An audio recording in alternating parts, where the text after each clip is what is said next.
Salam alaikum, chers élèves. Vous êtes les bienvenus. Un système pluritechnologique se compose de deux chaînes. La première, chaîne d'information, qui se génère par des blocs fonctionnels, acquérir, traiter, communiquer. Deuxième chaîne d'énergie qui se compose des fonctions alimenter, distribuer, convertir, transmettre. Cette dernière sera l'objectif de cette séance. Alors, le cours d'aujourd'hui se base sur la fonction transmettre d'énergie et s'intitule les accouplements. À propos de produits support, ça sera un système de relevage des eaux usées. À la fin de ce cours, les apprenants doivent avoir les compétences suivantes. Analyser une solution de transmission de puissance sans transformation de mouvement et sans modification de vitesse. Comprendre les concepts relatifs aux accouplements permanents. Choisir et justifier une solution technologique concernant les accouplements permanents. Et à la fin, compléter une solution constructive d'un accouplement permanent. Le plan de cours est le suivant. D'abord, une situation problème, schéma de principe du système de relevage et localisation des ondes d'étude, une solution réelle adoptée dans un système de relevage existant, analyse des ondes de l'étude et l'étude des accouplements. Pour cette dernière, on va commencer par une généralité, famille des accouplements, et en détail les accouplements des arbres pratiquement collinaires, en commençant par accouplement rigide. Et pour deuxième type, c'est-à-dire les accouplements élastiques, ça sera traité dans la séance prochaine. Avec la croissance démographique et le développement des activités industrielles, de nombreuses substances sont déversées dans les eaux usées, qui deviennent alors des eaux usées. C'est pourquoi on doit subir un traitement dans une station d'épuration avant d'être rejeté dans le milieu naturel ou réutilisé pour l'irrigation par exemple. Dans la filière eau, les eaux usées arrivent dans le premier bassin et il faut les relever à une altitude suffisante pour leur déplacement vers les autres postes de la station se fasse par gravité et on aura la continuité de traitement jusqu'à l'arrivée au milieu naturel. Alors, pour relever les eaux usées au niveau désiré, il y a nécessité d'un système de relevage. Voilà la localisation de produits support. Ici, une animation qui montre comment on aura le relevage des déchets vers, ou bien de l'eau usée plus les déchets vers les autres postes. C'est notre produit support pour ce cours sur les accouplements.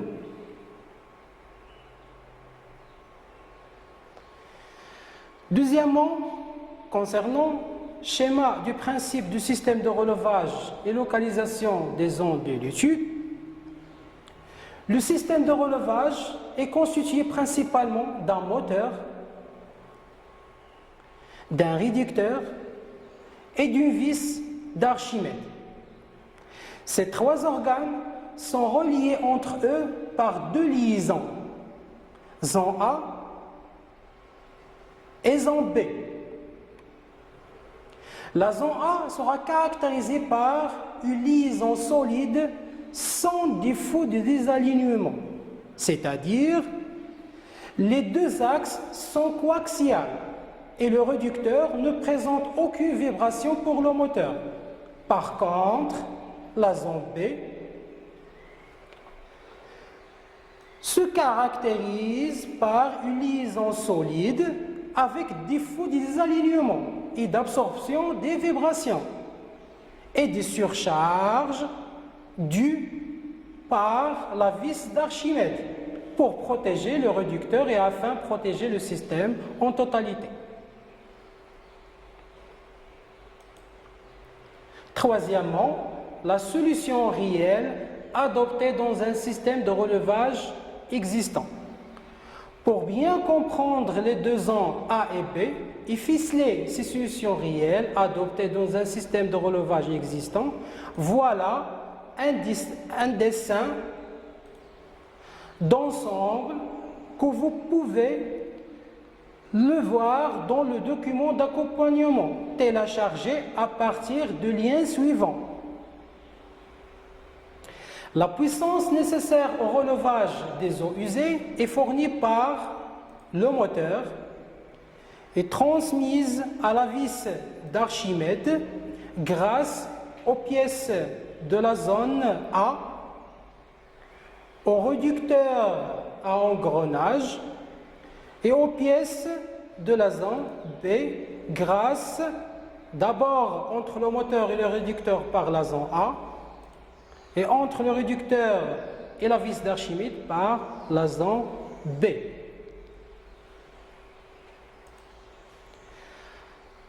L'analyse des ondes de l'étude.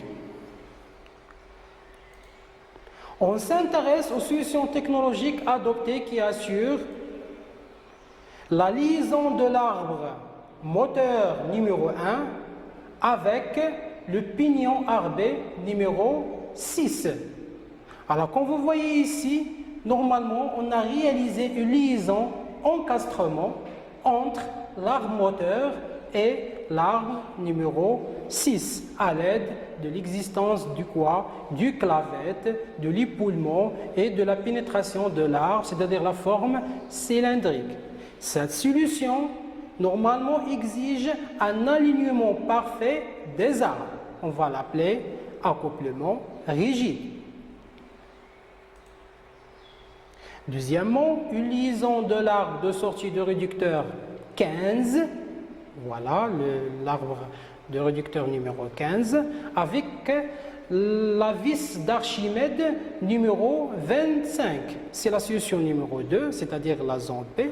Cet ensemble comporte un composant déformable, c'est de la référence numéro 20, ce qui permet d'accepter certains désalignements. C'est-à-dire, on a présenté dans le principe schéma de la liaison B qu'on va absorber la vibration et absorber les surcharges dues à la vis d'Archimède. Cet élément, il va faire l'affaire. On va appeler cette solution accouplement élastique. Les deux solutions S1, S2 permettant d'accoupler deux arbres situés dans le même prolongement sont nommés les accouplements.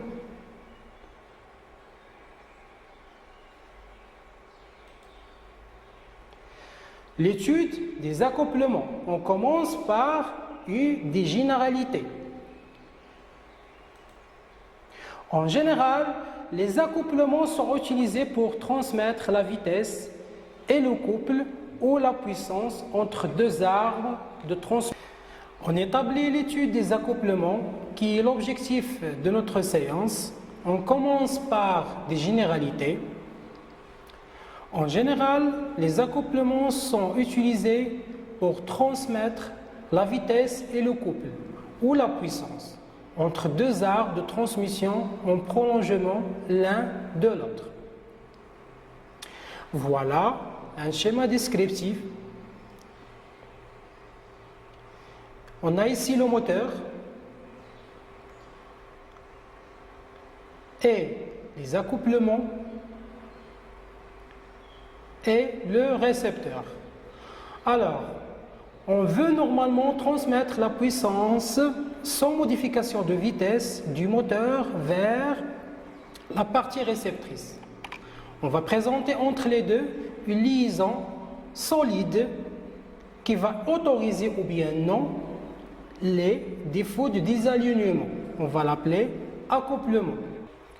Selon le cas posé, il existe plusieurs solutions aux différents cas posés. Pour le bilan de puissance, alors le moteur présente une puissance d'entrée et sera transmise vers la partie récepteur à l'aide de l'accouplement. En général, on va l'appeler d'abord, c'est la puissance de sortie absorbée par le récepteur. Et de manière générale, l'accouplement présente un rendement est égal à 1, c'est-à-dire la puissance d'entrée est égale à la puissance de sortie. Pour bien ficeler le bilan de puissance, la puissance d'entrée est égale, c'est le couple d'entrée fois la vitesse angulaire d'entrée, et la puissance de sortie est égale le couple de sortie fois la vitesse angulaire de sortie. Que ce soit accouplement permanent, c'est-à-dire lorsque l'accouplement des arbres est permanent de le temps, ou bien accouplement temporaire, lorsque l'accouplement ou le désaccouplement peut être obtenu à n'importe quel moment sans démontage du dispositif, on peut distinguer les accouplements en deux types. D'abord, les accouplements permanents, qui sont dits permanents lorsque l'accouplement des deux arbres est permanent dans le temps. Accouplement temporaire, c'est-à-dire lorsque l'accouplement ou le désaccouplement peuvent être obtenus à n'importe quel moment sans démontage du dispositif. Pour l'objectif de ce cours, on traite normalement le premier type, c'est-à-dire l'accouplement permanent. Et on laisse le deuxième type pour les séances qui sera diffusée après. Alors, pour les accouplements permanents, ils se divisent en deux. Premièrement, les accouplements des arbres concourant au parallèle, ou bien les accouplements des arbres pratiquement collinaires, c'est-à-dire le deuxième type. Pour les détails de chaque type des accouplements, l'accouplement des arbres pratiquement collinaires, on a l'accouplement rigide et l'accouplement élastique. Pour l'accouplement des arbres concourant au parallèle, en détail, joint de cardan simple, double joint de cardan, joint d'Oldham.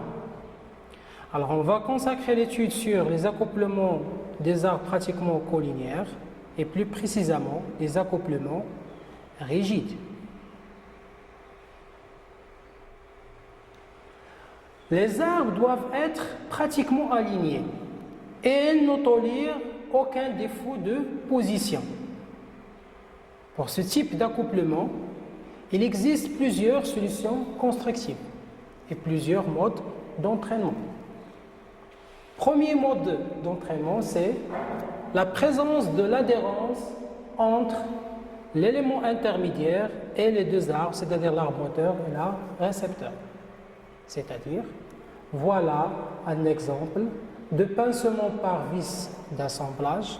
Alors, comme vous voyez ici, il existe une rainure et un trou plus des éléments de fixation. C'est-à-dire, on insère ici l'arbre moteur et dans l'autre côté, l'arbre récepteur et on fait un serrage pour réaliser liaison encastrement.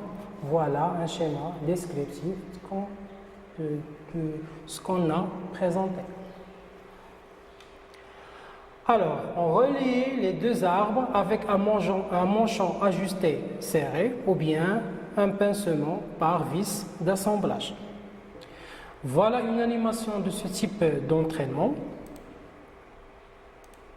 On insère ici l'arbre moteur. On insère ici l'arbre moteur. Ensuite, on insère l'arbre récepteur. Et entre les deux, on relie par un manchon, c'est-à-dire pour le type d'entraînement par adhérence. Soit qu'il soit ajusté serré, c'est-à-dire l'ajustement ici c'est serrage, ou bien on change par pincement par vis d'assemblage, c'est-à-dire voilà le type. Ici les deux vis, ils réalisent liaison, encastrement par assemblage serré.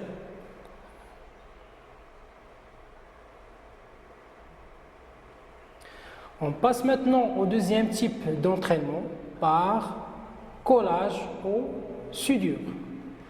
La liaison entre les deux arbres est obtenue par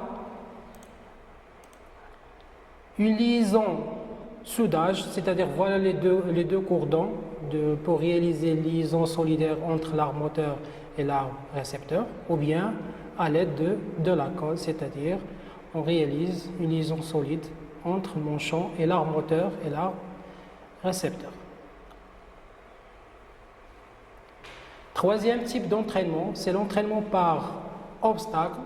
S'il existe un couple faible, afin d'assurer l'entraînement en rotation, en plus de la mise en position, on place un obstacle, que ce soit une clavette ou bien goupille. Voilà l'exemple manchon plus goupille, c'est-à-dire ça c'est l'arbre moteur, ça c'est l'arbre récepteur, et entre les deux on a le manchon, mais on insère quoi? Des goupilles pour réaliser liaison solide entre l'arbre moteur et l'arbre récepteur, c'est-à-dire il existe un obstacle qui est la goupille.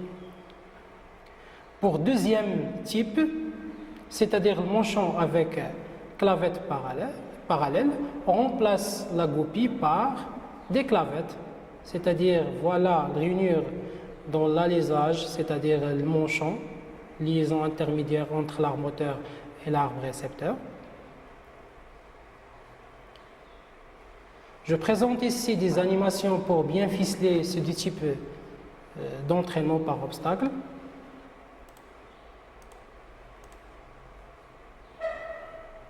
Voilà ici l'arbre, on pénètre l'arbre moteur dans le manchon et on insère la goupille. Ensuite l'arbre récepteur et on insère avec la goupille, c'est-à-dire il existe ici deux obstacles. C'est pour ça qu'on l'a nommé entraînement par obstacle en utilisant des goupilles.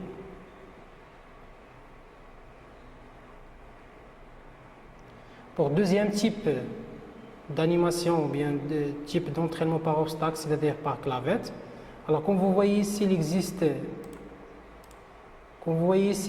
une rainure dans l'alésage et dans les deux arbres, on a présent quoi? Des deux clavettes. J'insère clavette plus l'arbre moteur dans mon champ côté gauche et l'arbre récepteur côté droite avec la clavette. Et entre les deux, on a réalisé une liaison encastrement par obstacle et l'objectif c'est transmission de la puissance entre deux arbres pratiquement collinières sans modification de vitesse.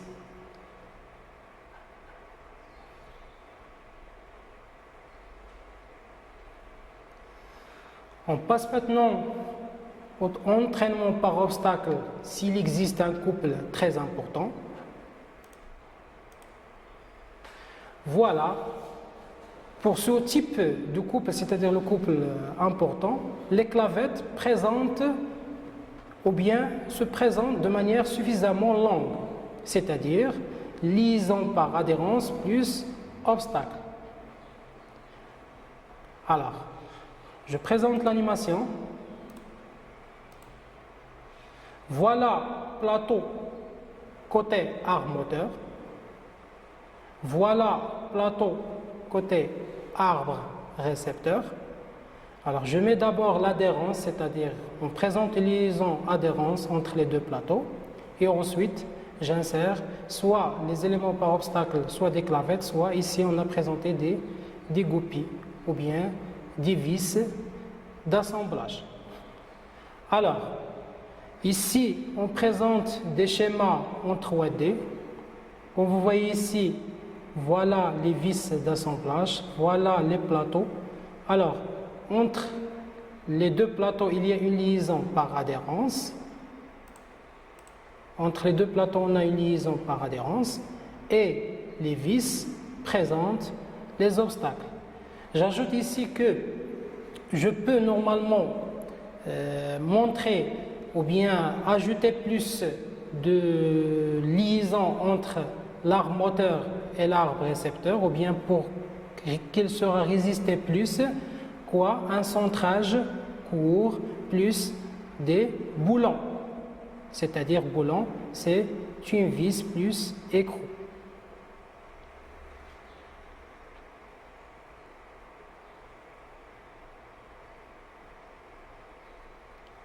Voilà un autre type des accouplements rigides à chaîne.